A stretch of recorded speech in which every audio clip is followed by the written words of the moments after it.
Good afternoon, everybody. Welcome. Today we have an impromptu interview with Guro Burton. Where'd you come from? Whew. I'm supposed to invite you, and you're supposed to come on a separate. I came all the way from Connecticut to. Wait, are we in Connecticut? Where are we? By the judge of the background, I think. I'm impressed you have all my books in your house. See? That's amazing. Wow. It's a little weird. And all my books.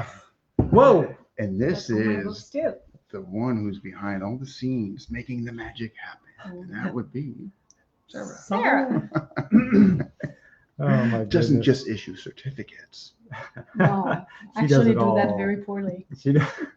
Untrue. Yes, absolutely. I can't imagine your workload. Sit over here for a second. Yeah. Okay, Go go in in there. This is Let's see impromptu. if I Yeah. fit.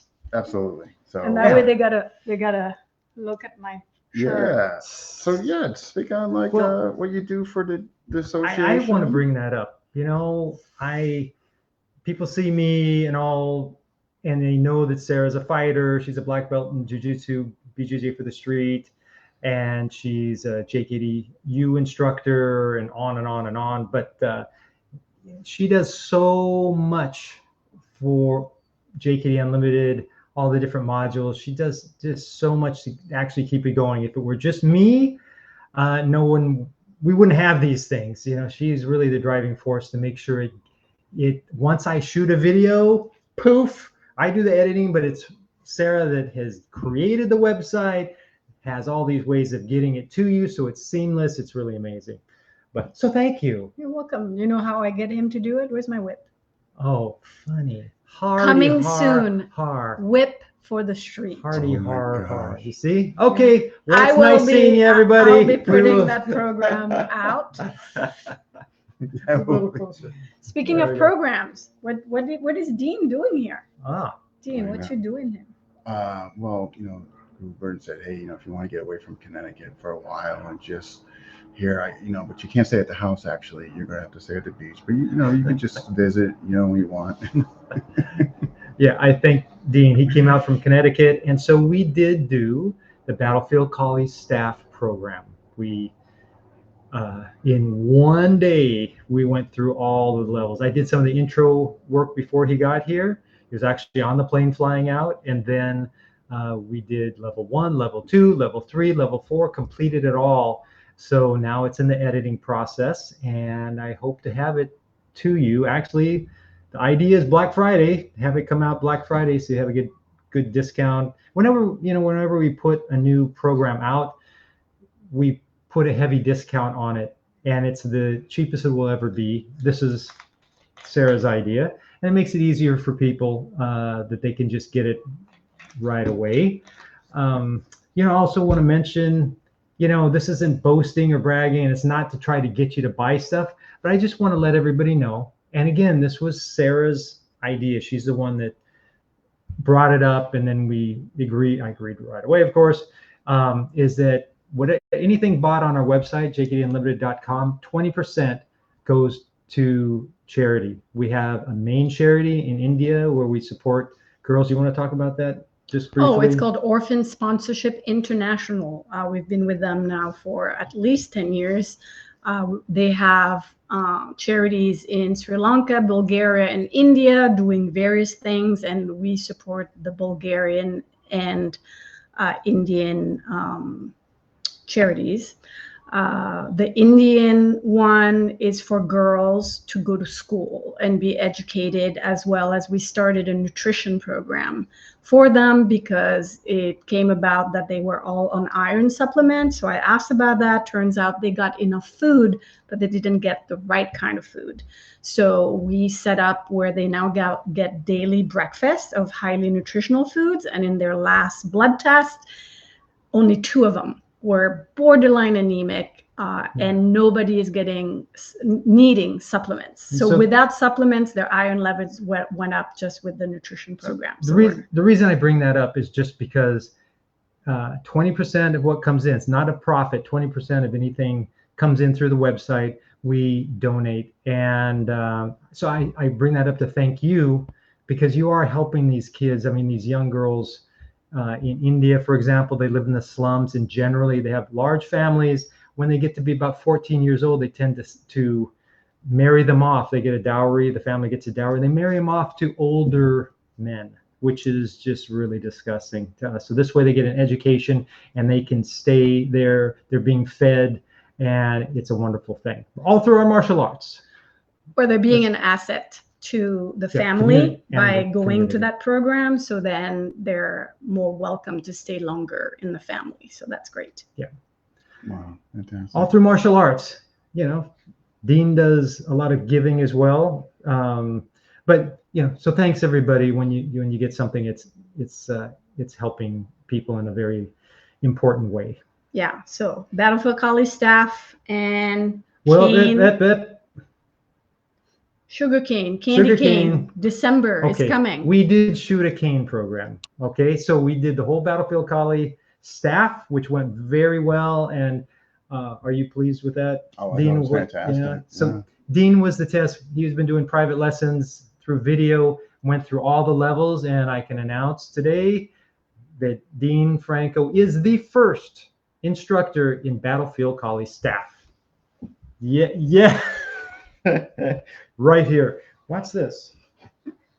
I anoint thee. Oh, I thought he was about to hit me with that. Yes. So, and then we did also shoot an entire cane program. We will talk about that later. Apparently, Dean thought it was a pretty interesting approach. Actually, I'm not going to disclose what made it so unique or in there, but I think it was absolutely genius and brilliant what you did and what's going to come out. Okay, that's something. Surprise. Something in the works there. The video shot, but it'll be a little bit before it all comes out. So, but happy to have Dean out here. Dean is amazing. We're doing lots of stuff. We just finished our 6.5-week trip, our journey, where we went primarily to Sarah's home island of Reunion Island. Most of you probably don't know where that is. Check it out. Yes, it's in the Southern Indian Ocean. So I taught seminars there, and I was able to go to Mauritius and meet Mornay Swanepoel there, who I taught seminars for Mornay also. And then we, on the way to Reunion, because it's such a long trip, you go from Honolulu to Tokyo, which is an 8-hour flight. And then we had 4 hours in the airport. Then Tokyo, Bangkok, which is another about 5.5-hour, 6-hour flight. And we get in late at night. So I decided, let's take a break there. Well, Yuri Ahmadin in Indonesia, Yuri said, yeah, he'll come up and take private. So we spent 4 days there, I believe. And I worked with Yuri every single day, did private lessons with him while in Bangkok. And then we continued on to Reunion Island, where I taught those seminars there. When in must say, Florent in Reunion's doing really well. It's amazing, the skill level. So yeah, a very, very good trip. Very good trip altogether. And then we came back to Marcelo Garcia for the grand opening of his school in Kailua, Hawaii. So we were there for that, and that's been fun. We actually got back, traveling all the way back, which took a total of 53 hours, but we stopped in places to be able to sleep. 53 hours. 53 hours from the time we left the house in Reunion to the time we touched down in Honolulu. It was 53 hours, but we flew to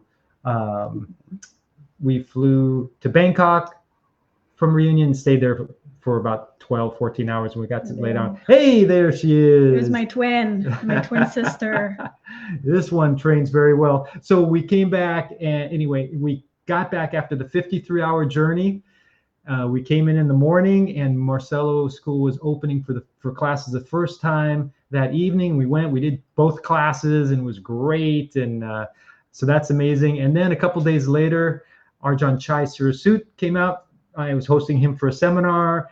We did all of that, which was amazing. Just spending a lot of time with Arjan Chai, who's just an incredible guy. I will say I was promoted to very old person I got my senior instructor level in the World Thai Boxing Oh, that's Association. fantastic. Yeah. And then we had the pleasure of having Dean come out a couple days. Actually, I dropped Arjan Chai off at the airport on Monday, and Guru Dean came the next evening, and we've just been having a great time here. But you know who is doing assisting teaching at Marcelo Garcia's school for the kids? This one. Yay. She's the assistant instructor for the kids classes. She goes unofficially. Yeah. She's the helper. She's the helper, but she is there to lead a good example and all, which is pretty cool for all these guys that like jiu-jitsu. Yeah. So to summarize. Yes. We're in November right now. We're in November. We're working on releasing the Battlefield Kali staff, which should be coming out Battlefield Kali Black Friday. Yeah. Battlefield Kali Friday. Yikes. So that's the plan. Our only sale of the year is that Black Friday weekend. We usually started the Wednesday before Thanksgiving, actually, to give you a little extra time. And we go till Tuesday. Okay, that's 20% off all of our digital streaming. We may actually put a little special on the physical DVDs this year for the first time. And we'll have a few programs that we usually put at a very, very low $47. I just don't know yet which ones. So that will be the surprise. And then the new release. What else do we have for the rest of the year? What do we want to do? We're just training and enjoying. We have people coming out to visit, doing private lessons and in different modules. Just a lot of good things happening. Very thankful after all the being sick for a very long time, and now I can do these things. I can train hard. I can teach and actually move fairly well when I'm teaching and all. I'm very grateful for all of that. Send us your request. What next program do you want from the great, awesome, dear? What? Great. You're the great for me. Okay, maybe for you. Yeah, okay, great, Burton Richardson. Doing our thing. How about you? What's the next program? What do you mean? I'm not out? supposed to call you great, the great in public? I Because don't that's know. what I do every day, you know. I don't know what I hope this is being recorded. Yeah, by the way, it is. Yes. What I don't know. do you want to see come out next? Anything in particular? I know. I want to work. Okay. Maybe if I say it in public, I'm gonna have to do it. We get the folks that can chime in and suggest. Yeah. I want to release my women's What is- self-defense program. What is that?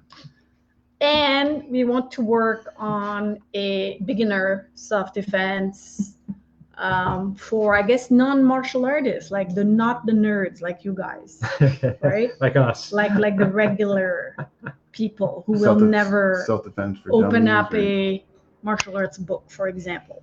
Like, I want to release a program for those people who, I Poor people. relate For to. people that don't train martial arts Yeah. every day and like crazy about it. Clip Those- notes. Yeah. Yes. Self-defense for yes. dummies. Oh. Is that a subtle message that No, you're no, sending no, me no, there, no, no, no, no, Dean? no, Because- no. That was Okay. All right. So there you go.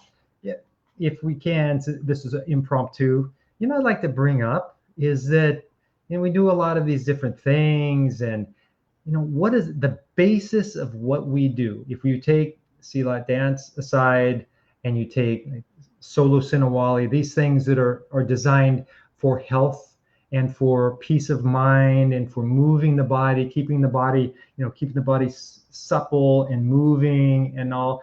If we're talking about our core training, it's all about pressure testing, resistance, training with resistance, so that we can actually really know honestly what we can do and what we can't do.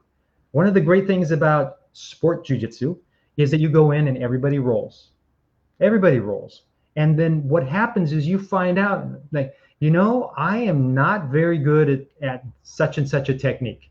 And so that just doesn't fit into my body or what I do. And you gravitate towards things that you can do, and you tend to get better at those until you can apply them. And hopefully the idea is later on, You can apply them against most people unless the other person's really good. So that's what we want to do for our self-defense training, is not just learn techniques. We want to make sure we're adding the resistance so that we know, can I actually do this? Is this something that fits with me? That's what Bruce Lee's JKD was all about. Really, there's a core curriculum that he taught, but the idea, the reason it worked is because he pressure tested. He sparred with wrestlers, he sparred with karate, taekwondo people, obviously other JKD people, with boxers, kickboxers, and he found a methodology that would work very well, and more importantly, the training methods that would bring anybody up, and so they could find their own way, what works best for them. So this is the main thing. Again, Guru Dean here, he's really exceptional because he is totally on the pressure testing bandwagon, right? Let's make sure it works. How do we know if it works? What would you say about that? Well, I mean, my niche, edge weapons. And so when we look at the particular module of knife, anything from, I think there's an ethical obligation, that you have to pressure test, especially if you're sharing this information, especially from a defensive lens. So, of the obvious consequences. So I just think it's our duty to do that before we're sharing information and telling folks, that this will work under any circumstance.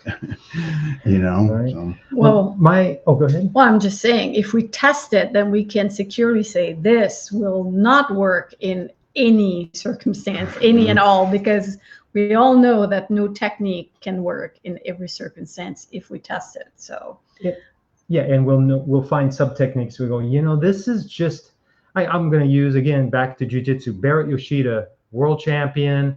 I had the pleasure of coaching him, cornering him in 4 different ADCC World Championships and a recent ADCC Open. I mean, he's amazing, and he's very, very innovative.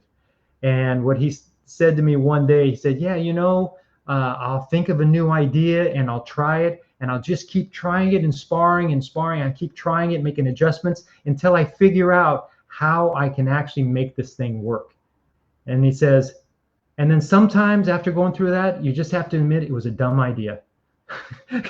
Because sometimes you come up with an idea that sounds great, it's logical, but through the testing, you find out there are holes in it, and it's just not that practical. I mean, almost anything you can find some time that it can be useful, but the core techniques, it should be quite consistent, and other people should be able to apply it as well. here's the other angle too, is that, well, not angle two, like angle two. Here's the other angle of that, or another perspective is, as I was talking about earlier, I am no martial arts nerd. I don't have any patience, and my brain is very special. As in, I can't listen to instruction for more than 30 seconds. So I'm not going to I'm just watch. going to tell you, this has happened forever, and she doesn't mind me saying, when she would be in every single class, right? And I would go up, I would explain a technique in detail, step by step, make sure it's very understandable. Everybody knows exactly what we're doing and the details. I said, okay, any questions? No? Okay, go ahead. And then I would walk to Sarah. I said, this is what we're doing. Because it just went poof over. Yeah, I I mean, do he that talked too. too long. I do that when they talk. I'm just sit there and I'm looking and I'm trying to think about it. But then I need a partner that pays attention. Yes, that's a key element. So I was going to say one key element for me that made me get better despite these challenges is that I did spar all the time and every time. And you can tell me names of techniques and I'm not going to know them, or you can try and ask me to demonstrate something and I probably won't be able to, but then I go and spar and I'm decent. No, and then she's the good. second element that Selena brought up is great training partners. That's also been a key to me getting better. But, so there's ways to get better for everybody. But the sparring is key to all of it. Yeah. That's the key. And, let's make a distinction between sparring and fighting, first of all. So sparring is not fighting. In fighting, you're trying to injure, maim, stop somebody. In sparring, you're doing your best not to injure your partner, and you want them to be able to train, but it's with resistance. Now, the other thing to think about with sparring, what's the difference between sparring and resisting? Because a lot of times when people talk about sparring, it's like, okay, you're gonna start there, Dean's gonna start there, I'm gonna start here, ready, go. And they think, well, that's not how a lot of actual fights start. Yeah, that's true. So sometimes it's better to use the term resistance training. So we can do it in a sparring mode, or we can start someplace like, hey, start with you're behind me and you're about to grab me, ready, go. And they just grab you and go. That doesn't look like sparring, but it's resistance training. That's a good point. It can be simple thing like, let me try this disarm on you. Okay. Yeah, now, you're not really smart, right? Right. Yeah, now resist it. It's not sparring. It's like, oh, okay, and you find what you need to do. So it's adding resistance. Don't just do the technique. Make sure once you feel that you've memorized the technique, then you go to the application of technique against the resisting opponent or partner. And then when you do add the resistance, progressive resistance. Give a little resistance. Okay, it's still working. Add a little more. Still working. Add more. Oh, it's not working now. Let's see let's just stay right there at that level of resistance. And then you get the feel, okay, now it's working again. Add more resistance until you can go 100% as long as it's safe. That's really what we're after in all of this. As Bruce Lee said, it's knowledge is not enough. You must apply, right? Knowledge is not enough. Tony Robbins has that saying that was so important to me, where he said, knowledge is not power. The ability to apply your knowledge is power. What I added to that is, knowledge is not power. The ability to apply your knowledge under pressure is power. And what is the ability to apply your knowledge? What do we call that? Skill.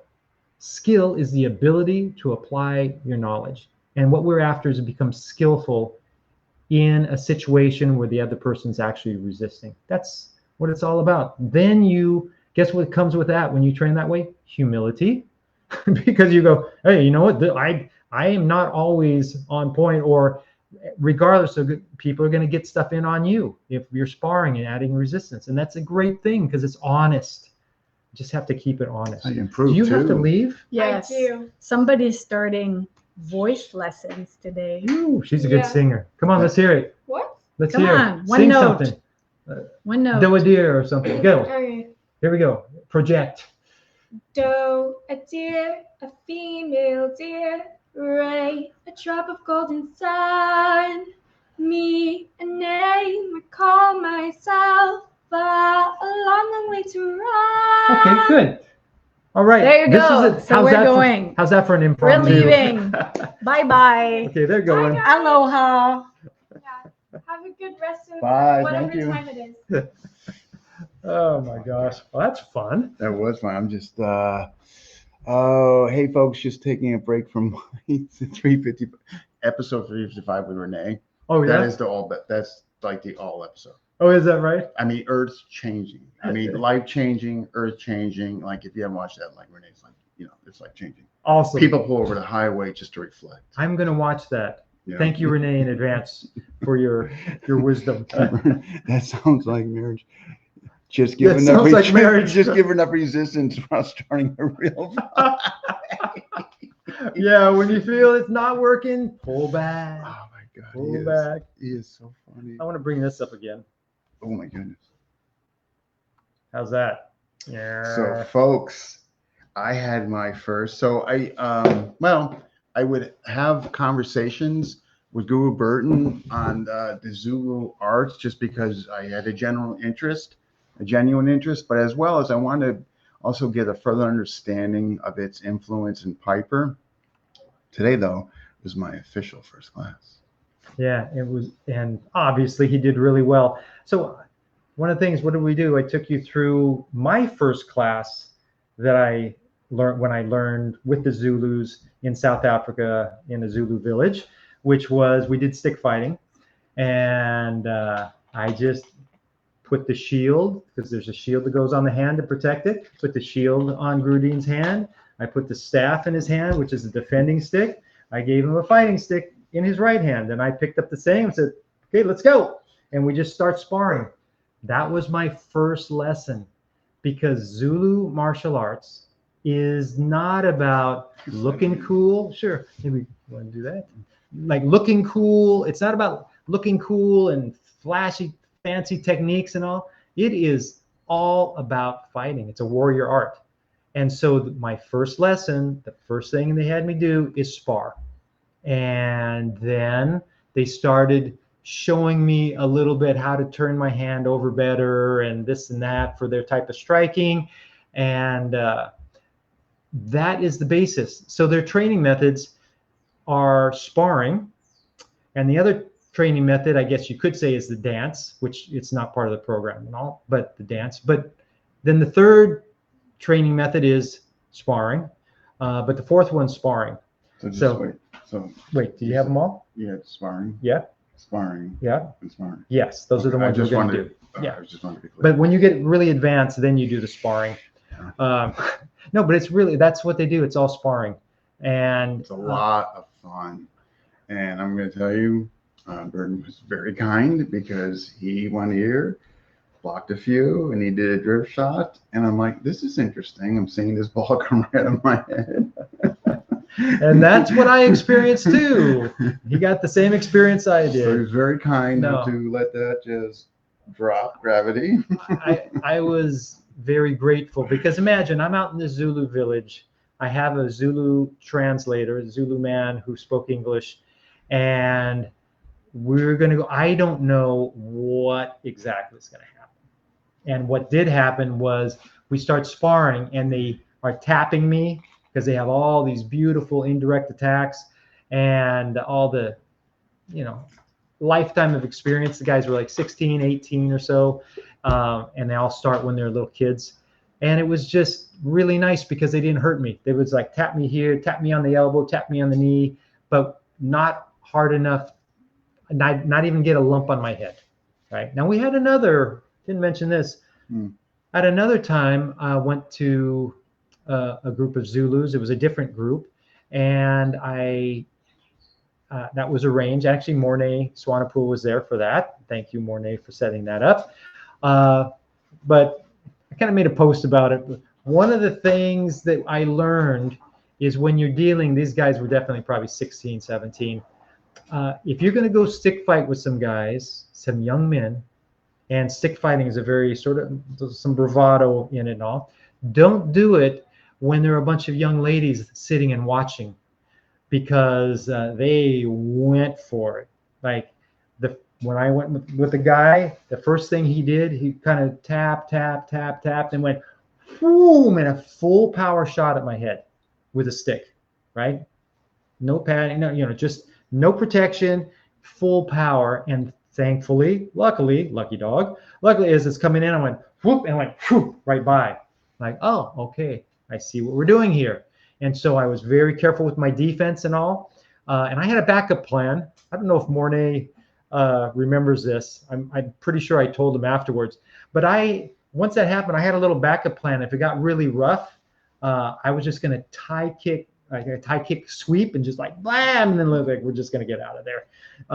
But thankfully, I didn't have to do that. But it was something. One of the guys walked away with a bunch of lumps on his forehead, or on his head. I mean, it was intense. So thankfully, the place I did with the Zulus, they were the main village I went to. They're all really nice. Do you need something? No, I'm thinking like would be really neat. Oh, do you want to see it? The stick and the It's impromptu. yeah. You know what? We can even. Here. Are you up for moving? Yeah, let's do it. Oh my gosh, you guys are gonna get a treat. Let's check this out. Now watch me get. No. I'm gonna tell you. You know what? If I move Bob, this will kind of give us a decent amount of time. Let's move Bob. Yeah. Here we go. Come on, Bob. We're still here. Okay. Yeah. The beauty of impromptu. All right, folks. What's Renee saying? Oh, yeah. And that. Okay. All right. What am I? Here, let's So let's just show them that first lesson I was talking about. So this whole sheet, man, this is so fascinating. This is cool. I'm going to just move this. There we go. So this was my first lesson. I'm out in the Zulu village. There's a Zulu man translating that was set up for me, and he lived in that village too, but he spoke English. And so this is the first lesson.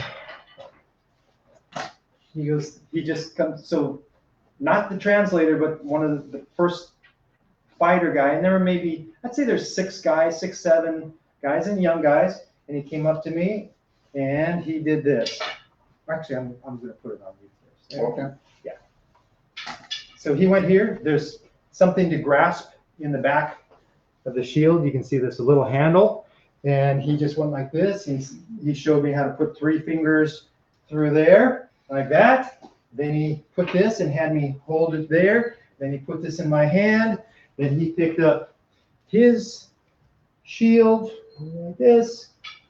So he picked up his shield, got his defending stick here, got his stick, then he goes like this, and he goes like this, and we just started sparring.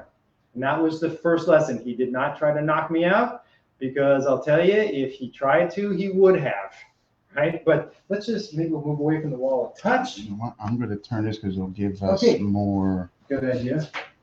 Beautiful. Matter of fact, so yeah. Okay, how's that just about like this? Okay, so here we go. So we just go. That was that one. Bang, bang, bang.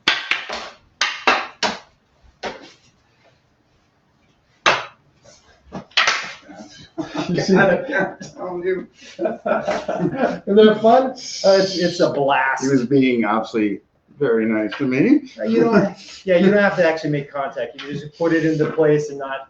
Those drift shots are deceiving. And I'll tell you one of the things they do, which is, even against good people, right? He's here. What they'll do is they'll start hitting, and they'll hit the defending stick, right? And then they'll start hitting out here, and it's forcing the defender to reach out a little farther. So they'll start turning it over to make you need to reach out a little farther, and then drift to the inside.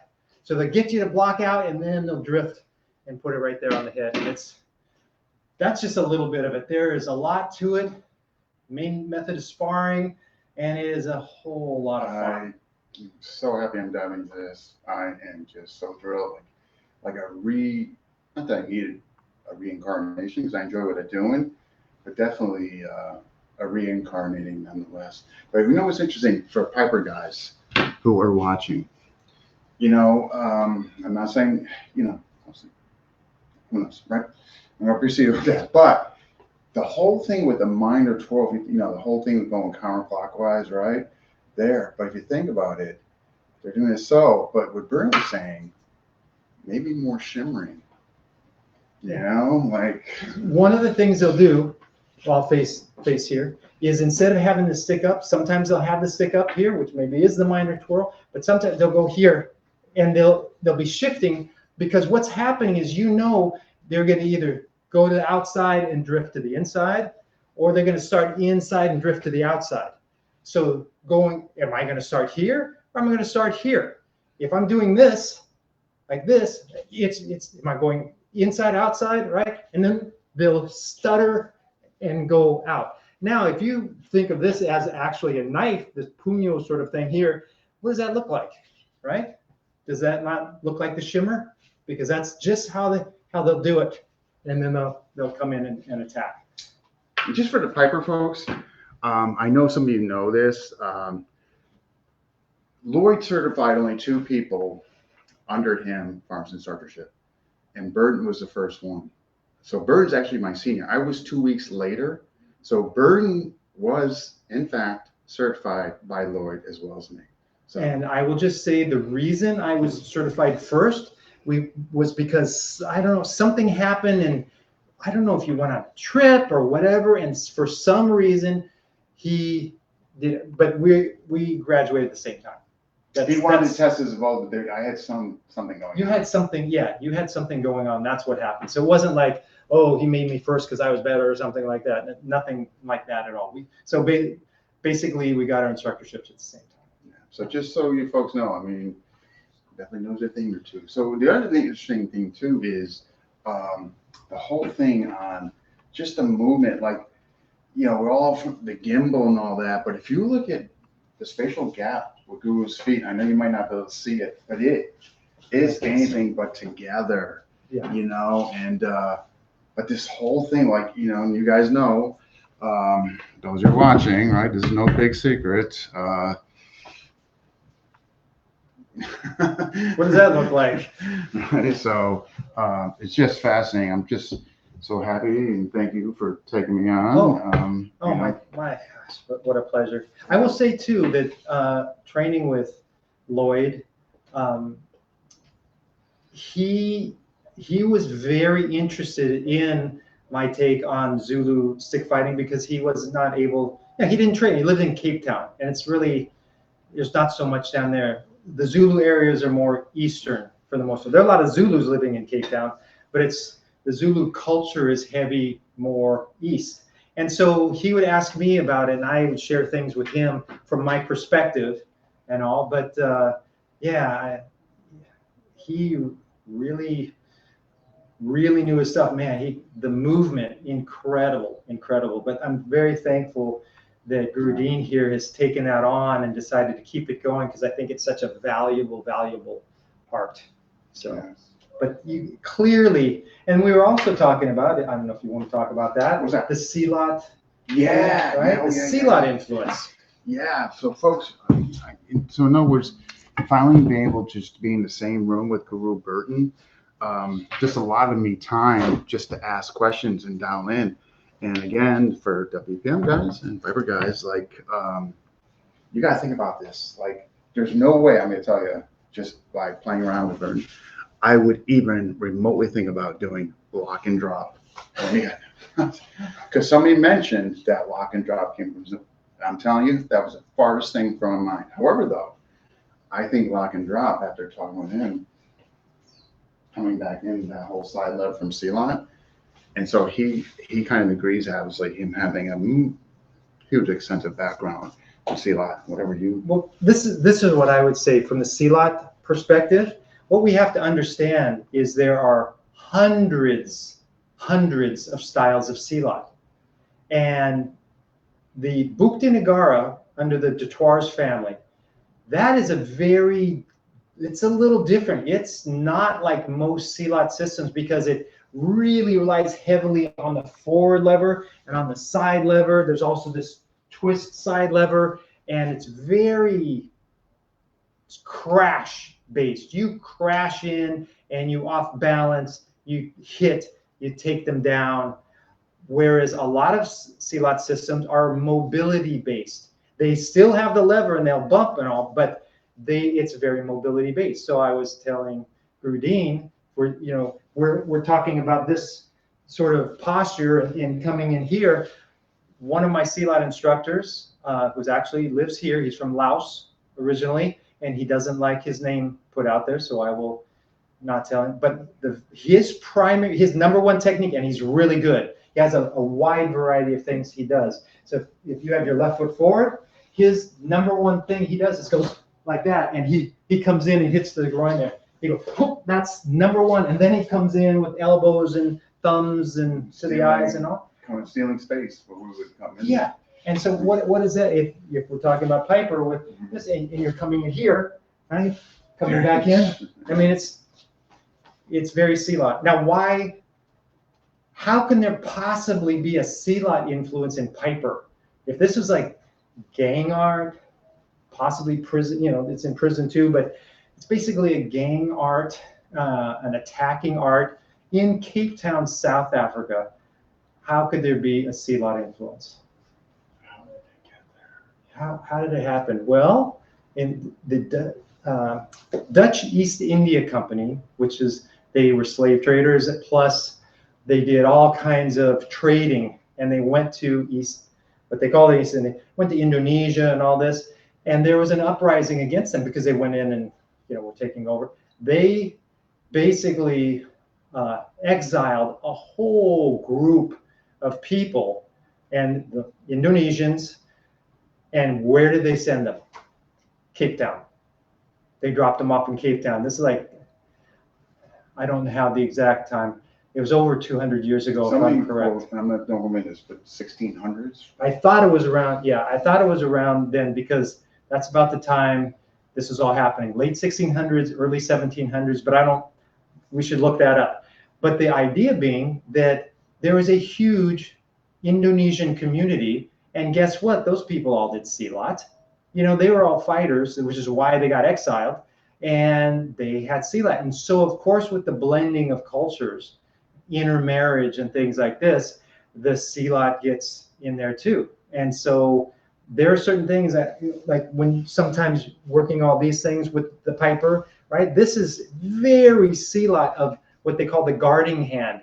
This second hand guards the first hand. So if I punch and you start to grab my hand, say, right? Maybe you grab over the top. Okay, that's not good. So what they would do is they guard it with this. So when he punches, he grabs, look, he ends up grabbing my guarding hand instead of the actual hand itself. So that's something you will see. It's very silat when you see these things where they're using the guarding hand. Sense. Right? Yeah, and they will also use this as a brace. If he throws a swing out here, and I go like this might collapse. And so what they would do is they would brace it. They brace it. That's a silat motion. And so again, if you have that knife in there, you can use it to hit, to reinforce your strike, to make it stronger, and also someone's going to grab that hand. Even if they don't grab this, if they actually grab the hand itself, that guarding hand takes that grip off, so you can continue. So that's silat methodology, and you can clearly. 100%. In case somebody might have any questions? Oh, I still think lock and drop is an Africanized Philly shell.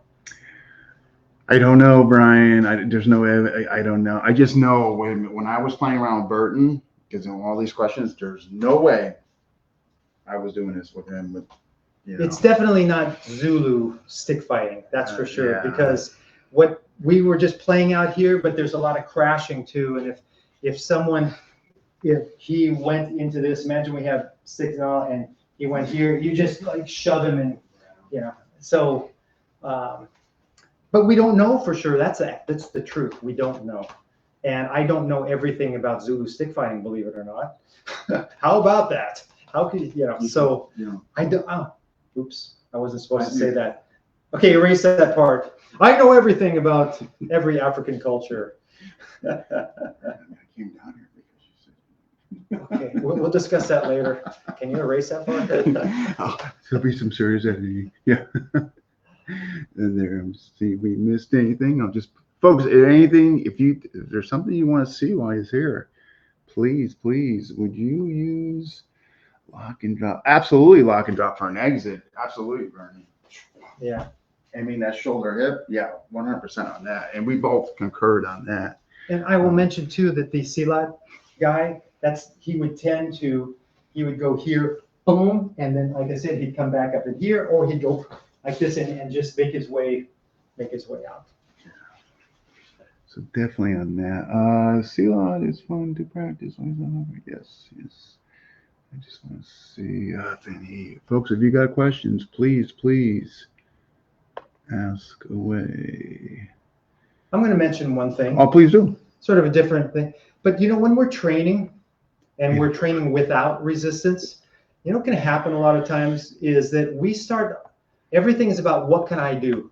I can do this and I can do that and I can do this thing and I can do this thing. We start feeling where our body is and my body, I can do this and that.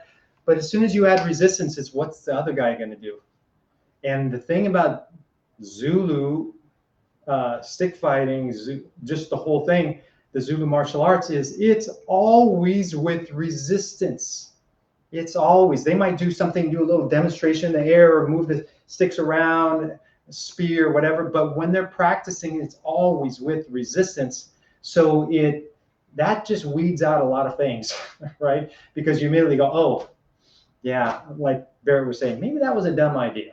Maybe that's not going to work with somebody resisting. So just something to think about there. Even the clinch, like in the clinch stuff, like there's no way I would like, because if I exit, like you're gonna like be done. Yeah, I mean if there are multiple opponents, right? And say I'll just say, my idea in Piper is if it was multiple opponents, that might be your hit and run right there to get yourself out of there. We said, which we do, like, flick, boom. Yeah, there you go. Pop, pop, boom, yeah. Nice. Yeah. So let's see. Okay, here's a question. Guru Burton, did you play with any of the larger shields? Yes, I played with that with the spear. So the larger spear, larger shield, is the battle shield. So it's this shape. It's about this shape. But imagine if I just put the end on the ground, it would come to about right here, right? And so let me use this. You got to show these. Okay, thank you. So yes, and so what we have to understand in Zulu culture, when you're using when you're doing stick fighting, that is a sport.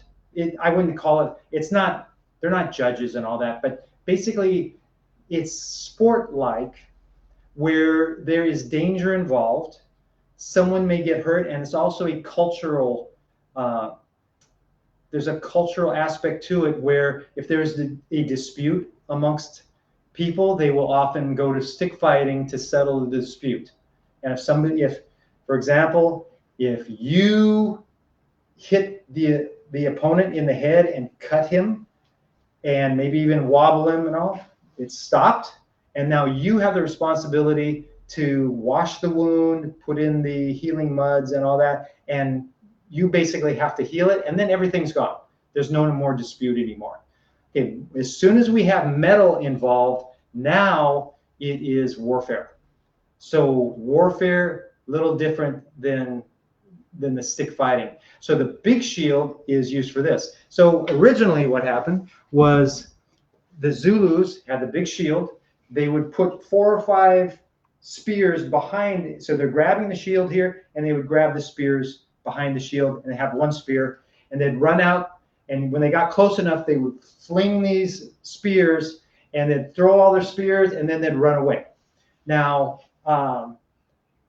Shaka Zulu, when he became chief, said, that's cowardly. And he was all about, like, cowardice was the worst thing, still is the worst thing in Zulu culture. He said, let's make a stabbing spear. We're going to take that shield. We're going to walk right up to them. We're going to run up to them, and we're going to fight them at close range. And instead of this spear, we're going to use that size spear. I mean, this is huge.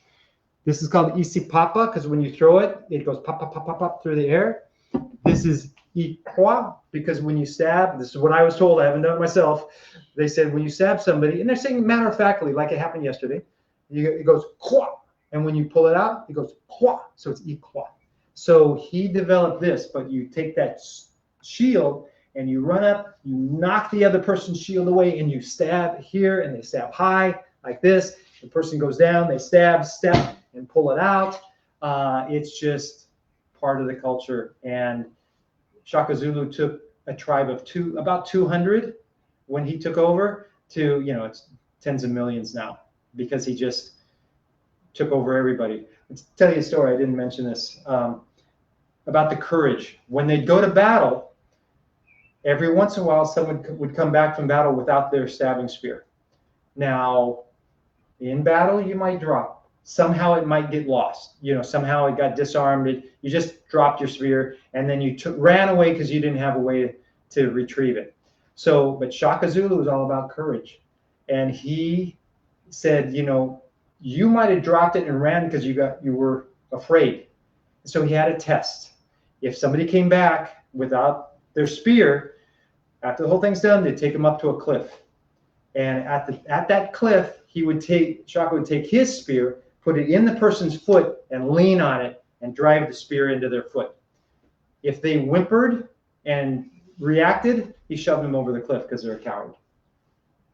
Pretty severe. Pretty severe. Let's just put it that way. Pretty severe. If they took it, it's like, okay, you just lost your spear. That happens. I'm sorry, I've seen a couple months ago. Yes, exactly. Oh, do you want us? Oh, they want us to reenact that. Here, let's. Okay. Well, oh, you know what though? Oh, we're gonna reenact. Oh yeah. I'm gonna be right there. Yeah. Okay. Here's a question from us. Is the Zulu fighting you learned always done with a shield? Yeah, there's always a shield. So if it's stick fighting, this shield is to protect the hand, because if I was here, you would just hit the hand, right? And that would get rid of the shield. So to protect the hand, and generally, not always, generally, if you're right-handed, sticks in your right hand, your left foot is forward. Sometimes some guys will fight like this as well. But yeah, they would use the shield, the small shield, for stick fighting. Big shield when it's spear or axe also. And sometimes they would combine axe and spear. They'd hide the spear behind the shield and use the axe, and they would have access to both. Yes, absolutely, Bernard. Wow, fascinating. You have the axe? Yes, let me get the axe.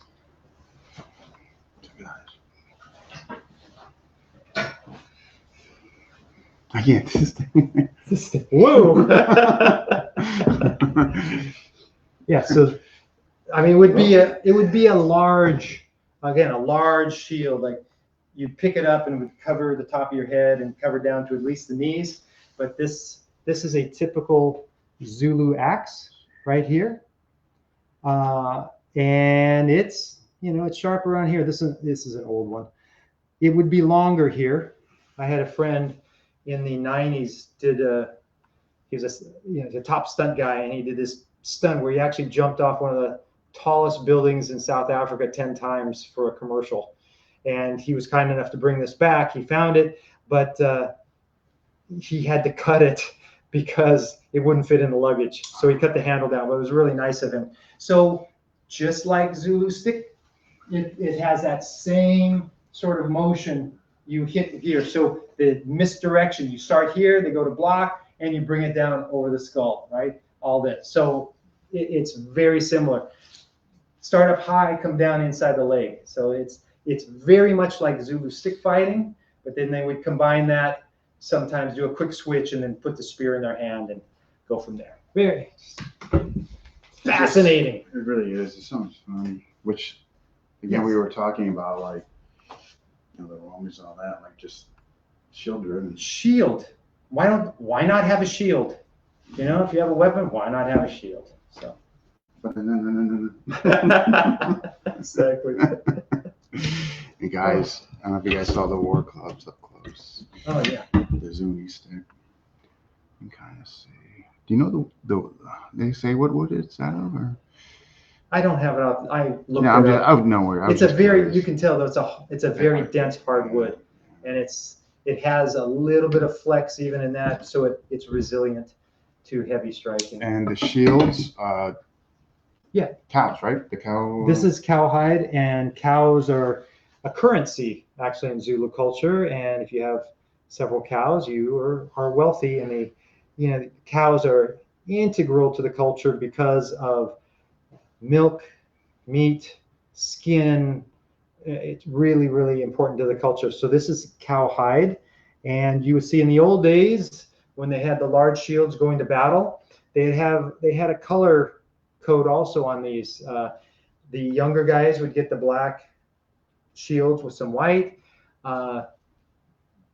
Little middle-aged-ish people would have more of a reddish sort of shield. And the elders, the most experienced, would have a white shield, be white and black.